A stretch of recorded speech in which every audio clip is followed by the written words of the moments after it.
আপনার মাথার চুল থেকে শুরু করে পা পর্যন্ত পুরাটা একটা আমানত। এই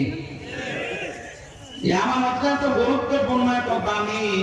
নবীজি বলেছেন কিয়ামতের আগে পৃথিবীর দৃশ্য হবে এমন, আপনি মাইকিং করে করে একটা আমানতদার মানুষ খুঁজে পাবেন না। আমার মনে হয় দৃশ্য এখনো যদিও আসেনি, কারণ এই দেশে আমানতের গুরুত্বপূর্ণ দায়িত্ব পালন করার বহু মানুষ এখন আমরা দেখতে পাচ্ছি।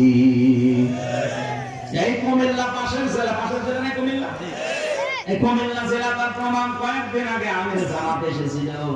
কত মানুষ বলেন তো, 8টা মোবাইল হারিয়েছে আর মানি ব্যাগ হারিয়েছে, সেটা মাইকে ঘোষণা দিচ্ছে যে মানি ব্যাগ আর মোবাইল পাওয়া গেছে 8টা। যার লাগে নিয়ে যান, যার প্রমাণ দিয়ে পৃথিবীর ইতিহাস পাল্টিয়ে দিয়েছে তারা।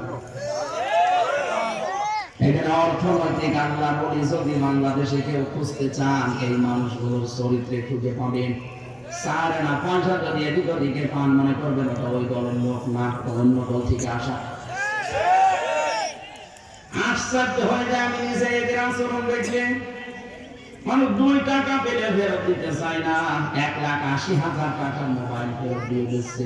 অথচ এই ঝঞ্ঝাবি করতে পৃথিবীতে যেখানে ঈমান রাখায় দায়, সেখানে যদি এই কাজ কোনো মানুষ করতে পারে, যার কাছে 1,80,000 টাকার মোবাইল পেলে ফেরত দিয়ে দেয়, ওর কাছে 800 কোটি টাকা দিলেও চুরি হবে না।